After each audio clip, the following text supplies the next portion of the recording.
And moving on, Education CS Professor George Magoha on Thursday commissioned CBC classrooms in the coast part of the country. Addressing the press, Magoha assured parents that all students will sit for the national exams. Magoha also hit out at the atheists who asked him to ban the prayer day in schools, telling them to go straight to hell. Millicent Makoha reports. Education Cabinet Secretary George Magoha has said all is set for the Kenya Certificate for Primary Education and Kenya Certificate for Secondary Education exams, slated to begin on 7th March 2022.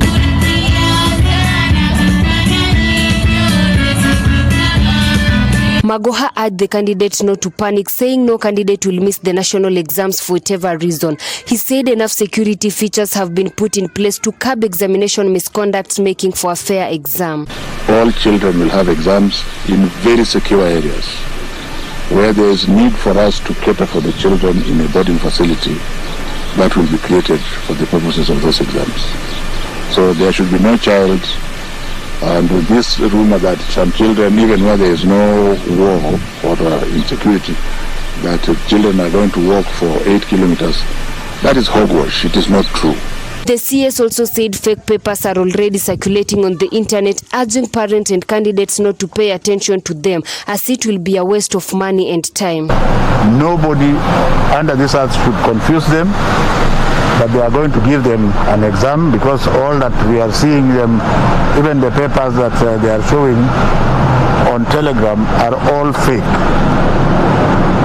If you are not intelligent and you have money to waste and you don't love your child, then confuse your child.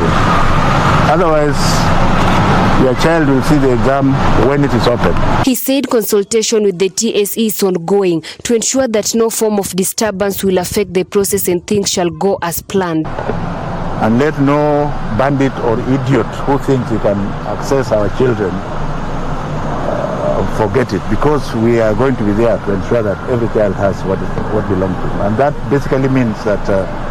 Speaking in the Coast region during the commissioning of CBC classrooms in various schools, the CS also warned center managers to only open examination papers at the consolidated time. And I want to warn those few center managers who will be tempted to open papers and to put on Telegram that we are waiting for you, and if you don't love your career and you don't love your own life, then just attempt it, because we are watching you.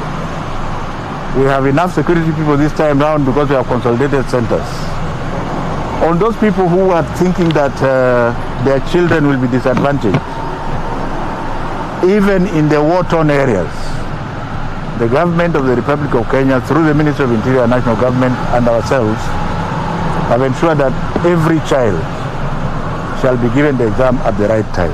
He expressed his satisfaction with the progress of the construction of classrooms in the region. The second phase of the project will begin by May after marking of the exams. I am glad to say that when schools open, we shall be going to grade 6 of CBC, which does not require any of these things that we are talking about. Because most of the things you are supposed to do are done at school, and the tasks are done at home. And there is no cost, because if you come from Kanyanyaini, where I come from, and there is no money, you use what is around you. If you ate in a silver plate at Mtalaki's house, you will go and wash that silver plate. But if you ate in a calabash in Magoha's house, you go and wash the calabash. You have still done the washing. Are we together here? So let us remove politics. And I want to re-emphasize here that as far as the government is concerned, government is still right now led by Uhuru Muigai Kenyatta. CBC is going nowhere because you and I believe that it's good for our children. That's the main reason why it's going nowhere.